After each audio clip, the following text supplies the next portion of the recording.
Hello and a very warm welcome to Bharata First. You're watching FRP Explains. I'm frankrausanpereira. Since you're here, please like the video, subscribe, hit the bell icon and share the video as well so that more people get to know about Bharata First. And it has finally begun.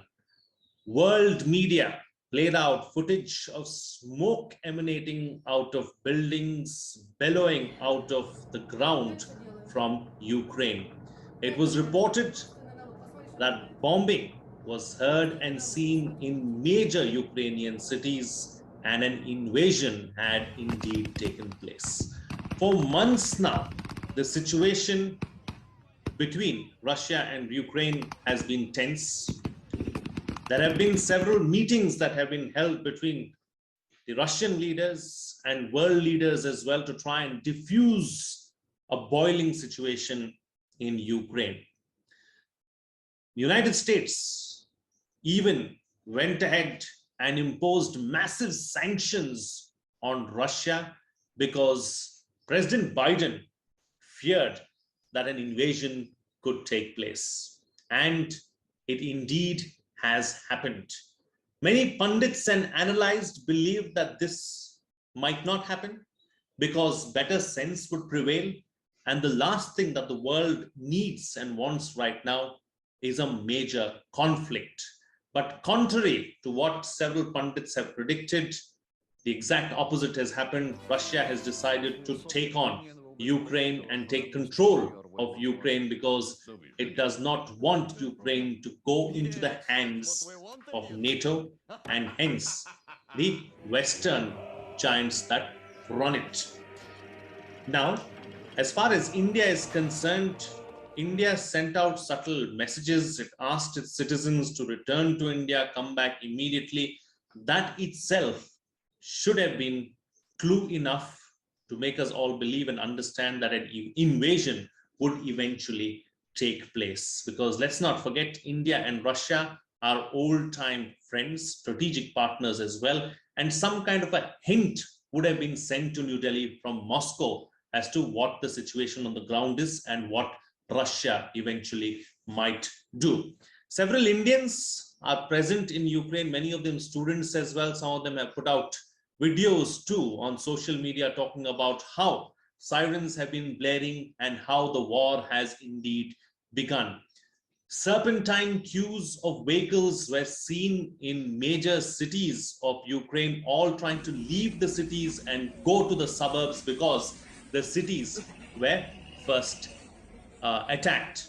Now, the Ukrainian media and others said early this morning that after a television statement by Vladimir Putin at 5:55 a.m.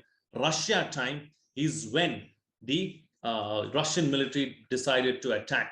Russian military breached the border in several places in the north, south, and east, including from Belarus, who is a long-time Russian ally.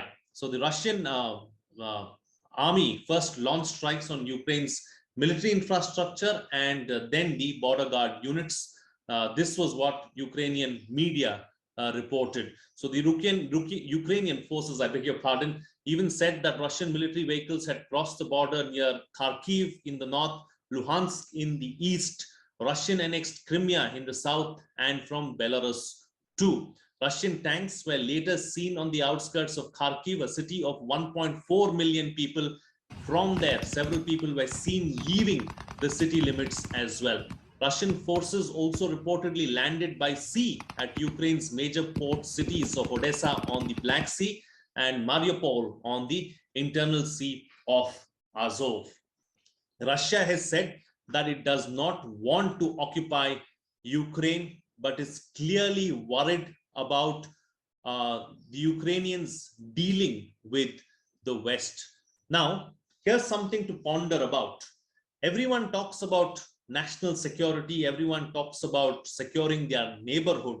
So why shouldn't Russia do the same as well? The entire Cold War, everything that transpired between the United States and Russia, we saw, the Americans not letting go of their backyard, ensuring that sanctions were imposed on Cuba because Cuba was closer to Russia. The Americans did not want Russia to be seen in their backyard. Now, Ukraine got independence from Russia only in 1991. Before that, it was a part of the Soviet Union.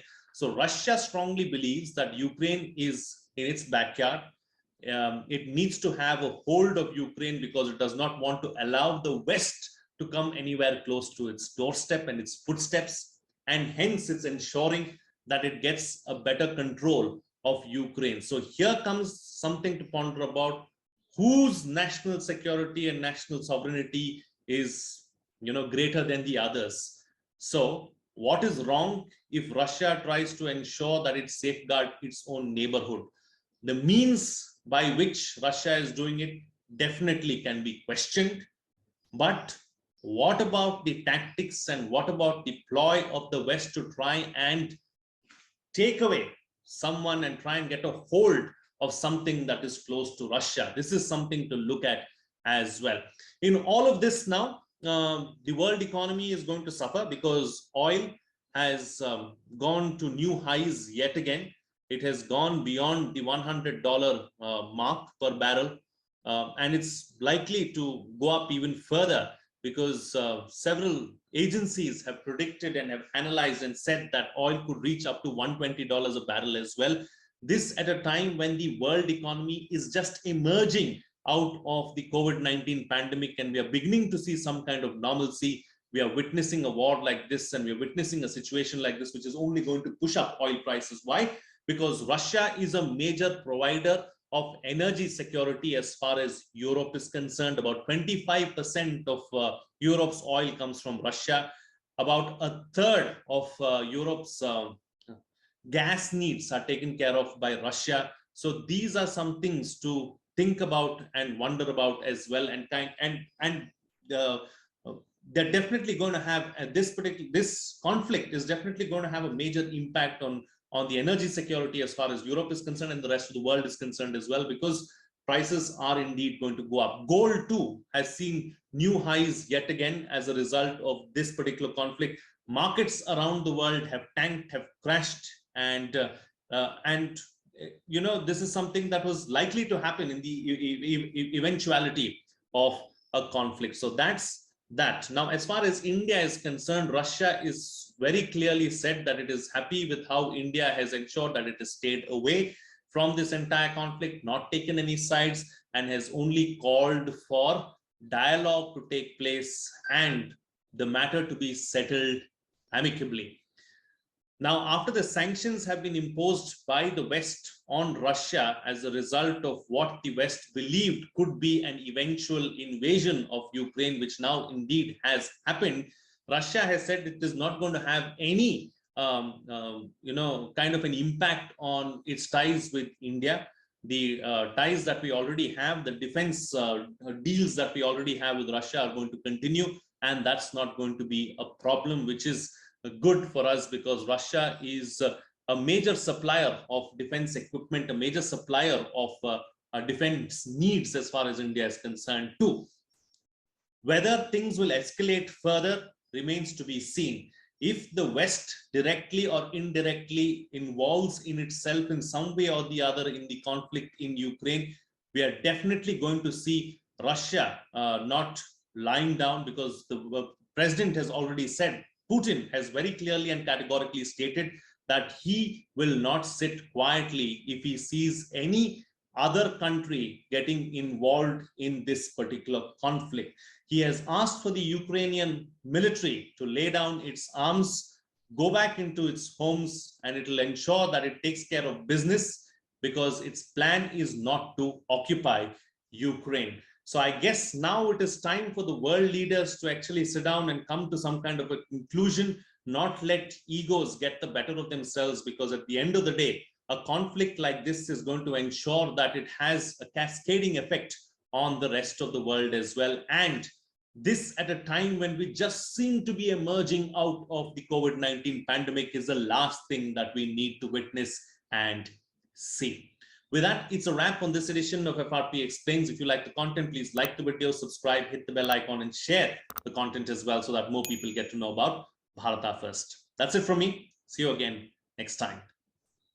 you.